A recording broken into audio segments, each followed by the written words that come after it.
Question 40. How will you distinguish between a hard-boiled egg and a raw egg by spinning each on a tabletop? देखिए पहले हम समझ लें कि raw egg hard boiled egg होता कैसा है। हार्ड बॉइल्ड एग अंदर से पूरा सॉलिडिफाई हो चुका होता है ये। और रॉ एग जो होता है इसके अंदर लिक्विड फॉर्म में पल्प रहता है, पल्प इन लिक्विड फॉर्म रहता है। तो क्या होता है जब आप हार्ड बॉइल्ड एग को रोटेट करते हो टॉर्क लगा के, ऐसे टॉर्क लगा के आपने इसको मोशन में सेट किया, तो इसका जो मास है क्योंकि सब कुछ सॉलिडिफाई हो चुका है, जहाँ है वहीं रहता है। तो इसका एक अपना रेडियस ऑफ गिरेशन के रहा होगा। ऑन द अदर हैंड ये कैसा एग है? हार्ड बॉइल्ड एग है ये। और ये जो अंडा है ये हमारा रॉ एग है और इसमें लिक्विड फॉर्म में पल्प मौजूद है। जब आप इसे टॉर्क उतना ही टॉर्क दोगे तो पल्प कोने में पहुंच जाएगा और इसकी वजह से इसका रेडियस ऑफ गिरेशन ज़्यादा होगा इसके अपेक्षा।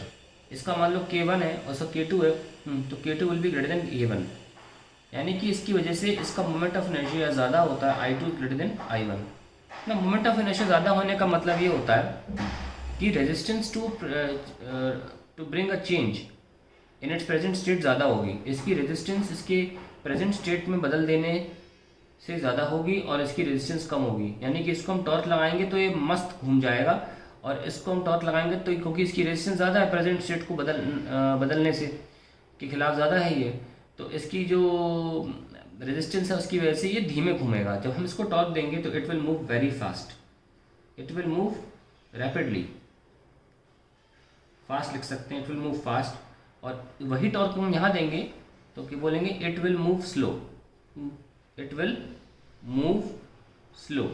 उसकी वजह यह है कि इसके पास resistance to change in present state ज़्यादा है। किसकी वजह से? मोमेंट ऑफ इनर्शिया की वजह से। तो ये जल्दी घूमेगा और ये स्लोली घूमेगा, ठीक है। और हालांकि मैंने कभी अंडा छुआ नहीं है, देखा नहीं है सामने, ऐसा एक्सपेरिमेंट भी वेस्टली पॉसिबल नहीं है करना। मैं एक चीज़ अपनी पर्सनल भी जाना, मुझे कहीं भी मिला नहीं है इसका आंसर। मैं बच्चों से पूछना चाहता हूँ जो लोग अंडा खाते हैं, तो मेरा आप लोगों से एक गुजारिश है, ज़रा घर पे एक एक्सपेरिमेंट करना। ये बात तो ठीक है तेज़ घूमता है या धीमे घूमता है, लेकिन किसी भी आप वीडियो देखेंगे कहीं भी इसका आंसर ढूंढेंगे तो बहुत कन्फ्यूजन दे रखा है, कुछ जगह कुछ जगह कुछ दे रखा है। ये सही आंसर है, इसको मान के चलें, ये सही क्या है तो प्रत्यक्ष दिख भी जाएगा आपको। तो घुमा तेज़ घूमेगा, इसको घुमाओ धीमे घूमेगा। लेकिन मेरा क्वेश्चन कुछ और है।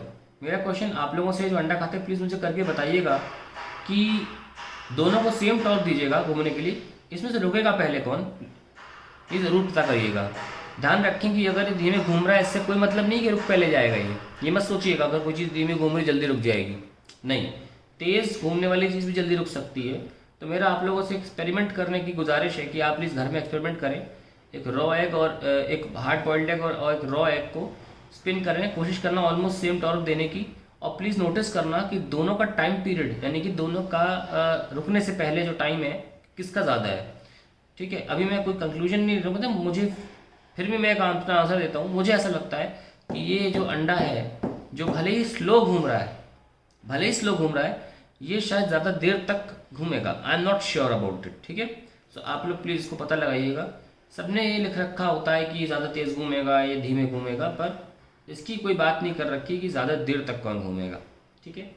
अच्छा एक बात और है, अगर आप इस अंडे को रोकते हुए उंगली रख के, ये भी एक तरीका होता है पता करने का दोनों का डिफरेंस।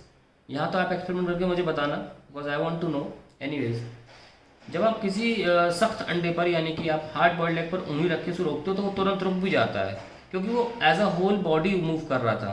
पर जब आप इस अंडे को रोकते हो ना अपने हाथ से, ये रुकता नहीं है। अब इसके पीछे कारण सुनो। एक तो इसलिए रुकता है इसलिए क्योंकि अंदर का फ्लूइड अभी भी मोशन में है। लेकिन मोमेंट ऑफ इनर्शिया के बेसिस पे आंसर दें तो जैसे कि आपने जब इसको रेस्ट से मोशन में लाने की कोशिश की तो ये उसमें भी रेजिस्ट कर रहा था, और फिर जब घूमते में आप रोकने की कोशिश करोगे तो वहाँ भी तो रेजिस्ट करेगा। जो भी प्रेजेंट स्टेट होगी उसे बदलोगे तो रेजिस्ट करेगा। इसीलिए आप उंगली रखोगे, हटाते ही फिर रोटेट करना शुरू कर देगा। तो ये दो बहुत इंपॉर्टेंट फ़र्क होते हैं रॉ एग और बॉइल्ड एग में।